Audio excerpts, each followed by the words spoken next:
तेन त्यक्तेन भुंजिता मागृद कस्य स्विधनम। ये ईशावास्य उपनिषद का जो पहला सूत्र लास्ट टाइम डिस्कस किया था, ईशावास्यम इदम सर्वम यत्किंच जगत्याम जगत, उसका ये दूसरा भाग है। आज इस पर थोड़ी सी रोशनी डालता हूँ। तेन त्यक्तेन भुंजिता, त्यक्तेन का सीधा सीधा अर्थ होता है रिनाउंसिएशन के साथ। अब ये बड़ा भारी शब्द है, रिनाउंस करना। भुंजिता का मतलब सपोर्ट करना, कस्य स्विधनम का मतलब कि क्यों धन की कामना करें, या किसी के धन की कामना न कर, या धन की ही कामना न कर। ये दूसरा जो पार्ट है श्लोक का, इसमें काफ़ी लेयर्स हैं, तो उसको जानना होगा। और बहुत अच्छी बात है, बहुत बड़ी बात है, और अगर हम उसे अपने जीवन में अपना सकते हैं तो हमारा जीवन डेफिनेटली पहले मेंटली हेल्दी होगा, फिर स्पिरिचुअली हेल्दी होगा, और फिर स्पिरिचुअली वेल्दी होगा। आगे की बात शुरू करने से पहले थोड़ा सा उस काल को जिक्र करना चाहूँगा जिस काल में ये उपनिषद के सूत्र रचे गए थे। तो भारत में वो दौर जिसे उपनिषद का दौर कहते हैं, वो बड़ा ही रेवोल्यूशनरी दौर हुआ, जिस वक्त कुछ ज्ञानी गुणी जनों ने ये रियलाइज़ किया कि संसार में आप जो भी अचीव करो वो डिस्ट्रॉय हो रहा है।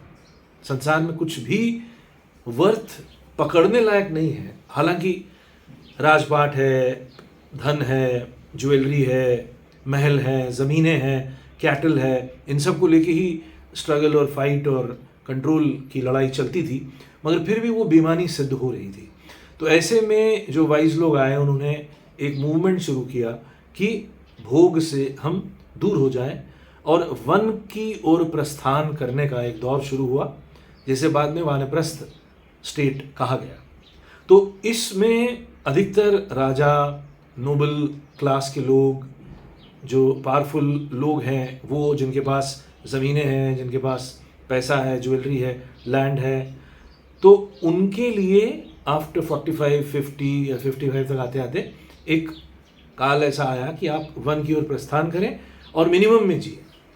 तो वहीं से ये प्रथा शुरू हुई कि नेचर के नज़दीक रहना है।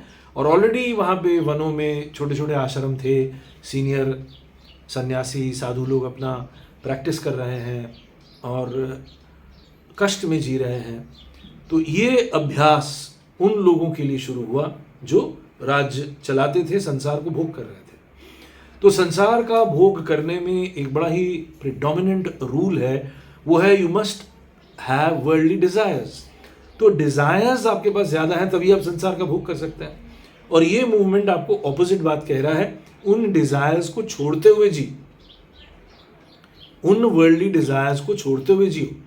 उसी को हम वैराग्य कहते हैं। वैराग्य का असली मतलब सब कुछ छोड़ देना नहीं है, बट चूंकि पहला लाइन इस श्लोक का ये कह रहा है कि सब कुछ ईश्वर से कवर्ड है, ईश्वर से ढका हुआ है।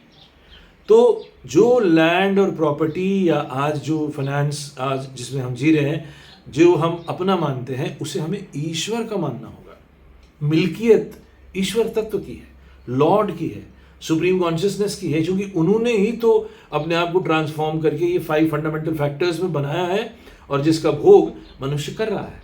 तो ये बात तब भी ऋषि लोग इसी तरह से समझाते थे कि आपका अपना नहीं है कुछ, आपको थोड़े वक्त के लिए भोग करने को मिल रहा है उन्हीं का। तो इसी को हम वैराग्य कह रहे हैं, और यही बात तब भी वैराग्य थी। वैराग्य की बात यही है, सिर्फ छोड़ देना ही वैराग्य नहीं है, मेरा नहीं है ये समझना, और ये उनका है।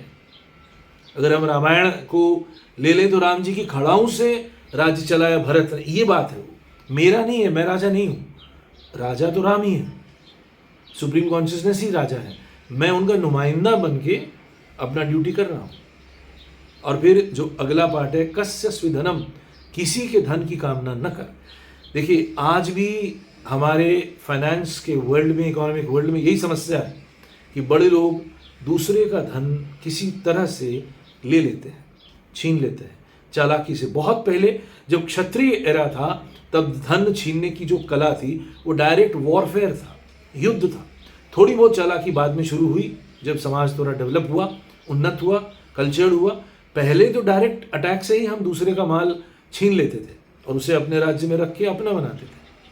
आज के समय में, मॉडर्न टाइम्स में भी यही बात हो रही है। जो धन कहीं भी इकट्ठा होता है, अगर वो ठीक से इस्तेमाल नहीं हो रहा है तो दूसरे फोर्सेस, एनिमी फोर्सेस उसको अपनी ओर खींचने के नए नए तरीके अपनाते रहते हैं। तो ये हुई इकोनॉमिक्स को लेके बात कि उस व्यक्ति के लिए जो स्पिरिचुअल ट्रैक पे चल पड़ रहा है वो किसी के धन की कामना नहीं करेगा। मतलब वो गलत तरीके से धन कमाने के रास्ते पे नहीं चलेगा। धन की जितनी आवश्यकता है उसे ईश्वर का ट्रांसफॉर्म्ड या मॉडिफाइड फॉर्म मानते हुए जितना आवश्यक है उसको यूज करेगा और जीवन यापन करता रहेगा। तो ये बात इस पूरे सूत्र में कही जा रही है। तेन त्यक्तेन भुंजता मां गृध कस्य सुधनम। यहाँ पे एक बात और शेयर करना चाहूँगा कि अगर हमारे समाज में इस तरह का चिंतन आ जाए कभी भी, अभी नहीं तो 50 साल बाद या 100 साल बाद, कि ownership of property, ownership of the tangible, intangible or movable or immovable wealth lies with the Lord। पर ये तभी होगा जब हम गॉडवर्ड या ईश्वरमुखी चिंतन को स्वीकार करेंगे। पिछले 400 वर्षों में जो हुआ है उसमें हम थोड़ा सा ईश्वरमुखी चिंतन से दूर हो गए और जैसे हम मॉडर्न समाज बनाने की बात कह रहे हैं वो मैटर प्रिडोमिनेंट समाज बन गया। तो इसलिए मैटर यानी आंख से दिखने वाली दुनिया, आंख से दिखने वाला संसार, यही हमारे लिए सब कुछ हो गया। इसीलिए प्रॉपर्टी की लड़ाई, पैसों की लड़ाई, बैंक में रखे हुए ज्वेलरी की लड़ाई, ये नॉर्मल लड़ाई हो गई है क्योंकि इसे हम अपना मान के जी रहे हैं और इसका इस्तेमाल करके ही हम थोड़े से खुश हो रहे हैं। अगर परिवर्तन लाना है तो बहुत ही बड़े लेवल पे परिवर्तन लाना होगा, तब सारे नियम कानून बदल जाएंगे। अगर ये बोध ज्ञानियों का ये बोध हमारे जो पॉलिटिशियंस और बिजनेसमैन हैं उनको हो जाए और उनके यहाँ पे ये चेंज आ जाए कि हमारा कुछ नहीं है, तो बहुत सी समस्याएं हल हो सकती है। लेकिन उसके लिए जो मेन लक्ष्य है जीवन का वो ईश्वरमुखी ही होना चाहिए, वो मुक्ति मोक्ष ही होना चाहिए। जब तक जीवन का लक्ष्य करोड़पति बनना है तब तक यही चिंतन चलेगा कि मैं कैसे और धन बनाऊं और धन बनाऊं और धन बनाऊं। बट मेरा विश्वास है कि बहुत जल्द आने वाले समय में ये रियलाइजेशन बड़े पैमाने पे होगा कि संसार में आप कितना ही धन कमाएंगे, आप रहेंगे खाली, आप रहेंगे अधूरे, आप रहेंगे अतृप्त। तो उसके बाद नए चिंतन की बारी आएगी। तब तक जब तक हम उस स्टेज को पा नहीं लेते, जब मासेस के लेवल पे चेंज आता है, तब तक हमें इंडिविजुअली अपने ऊपर कुछ ना कुछ करते रहना होगा।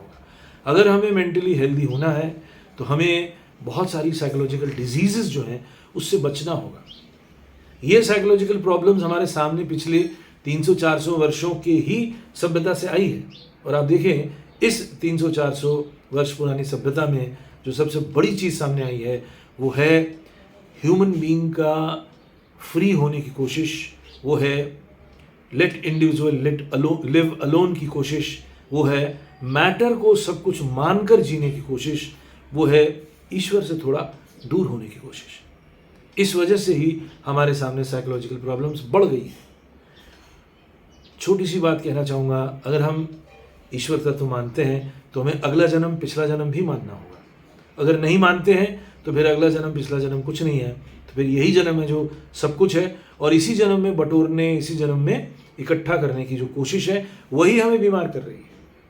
जाने अनजाने ये बात लोगों को समझ में आ जाए तो बहुत अच्छा होगा कि आप जो इकट्ठा करने की दौड़ में लगे हैं उसी वजह से बीमार हो रहे हैं, उसी वजह से हम मेंटली अनहेल्दी हो रहे हैं या मेंटली सिक हो रहे हैं। प्रेशर है, सब पे प्रेशर है। जबकि सच्चाई ये है कि हर आदमी अमीर नहीं बन सकता, हर आदमी बहुत धन नहीं कमा सकता, लेकिन सबको खदेड़ दिया है धन कमाने की राह में। ये जो अर्थव्यवस्था का एक दोष है, ये बहुत बड़ा दोष है हमें मेंटली डिस्टेबलाइज करने में। अगर हम पुराना जो चिंतन था मुक्ति मोक्ष वाला, अगर हम उसे रैशनली लेते हैं उसमें भी गड़बड़ियाँ इसलिए हो गई क्योंकि सस्ते तरीकों से मुक्ति मोक्ष की बात कहनी शुरू हुई, अगले जन्म पिछले जन्म को लेकर भी बहुत सारी कॉम्प्लिकेशंस आई थी, तभी वो चेंज हुआ है और नया सिस्टम आया है, क्योंकि लोगों ने एक दूसरे को ठगने की विद्या भी सीख ली थी अगला जन्म और पिछला जन्म के नाम पर। तो वो सब ना हो और एक रैशनल तरीके से अगर एक कमज़ोर आदमी भी जीवन जी रहा है और इस लक्ष्य को मानते हुए कि मुझे अपने भीतर मौजूद शिव को, अपने भीतर मौजूद ईश्वर को पाना है, उनसे मिल जाना है, उन्हीं में समा जाना है, तो बहुत सारी समस्याएं अपने आप हल हो जाती हैं, बहुत सारे प्रेशर्स अपने आप कम हो जाते हैं, जीवन सिंपल हो जाता है। ये और अधिकतर लोगों का, मासेस का जो जीवन है वो सिंपल ही होना चाहिए। जो बड़ा पैसा कमाने की जो दौड़ है उसमें कुछ ही लोगों को भागना चाहिए, और जो वैश्य कम्युनिटी और वैश्य वृत्ति के लोग हैं उन्हें उस ट्रैक पे चलना चाहिए। सबको उस ट्रैक पे ले जाने की कोई आवश्यकता नहीं है। तो आज ये सूत्र ईशावास्यमिदं सर्वम यत्किंच जगत्याम जगत तेन त्यक्तेन भुंजथा मा गृधकस्य सिद्धुनम, इस पर बात समाप्त होती है। और अंत में 1 मिनट मैं कुछ प्रैक्टिकल बातें भी कहता रहा हूँ कि केवल ईश्वर चर्चा करने से कुछ नहीं होगा। जब हमें इन ईश्वर को ढूंढना और पाना है, तब हमें स्वयं की यात्रा करनी होगी, हमें खुद कुछ प्रैक्टिकली करना होगा, और उस प्रैक्टिकली करने के लिए हमें ध्यान और धारणा के रास्ते से गुजरना है। तो सिंपल धारणा की बात मैंने लास्ट टाइम जिक्र की थी कि अपने श्वास प्रश्वास पर नज़र रखें, अपने श्वास प्रश्वास पर जो फोकस है उसको 24 घंटे में जाने न दें। ये करते रहें कुछ समय तक, करीब 3 महीने तक करते रहें, आती हुई सांस, जाती हुई सांस। और जब जब आपके पास फ्री टाइम है, इवन चलते हुए भी आप ये कर सकते हैं, कुछ पढ़ते हुए भी कर सकते हैं। लेकिन जब एग्रेसिव काम करेंगे तब थोड़ा मुश्किल होगा। लेकिन अब भूल गए, उसके फ़ौरन बाद 5 मिनट के लिए वापस श्वास प्रश्वास की क्रिया को वॉच करें। मैंने लास्ट टाइम भी जिक्र किया था कि ये श्वास प्रश्वास की क्रिया, ये ब्रिज है between the mind and the consciousness.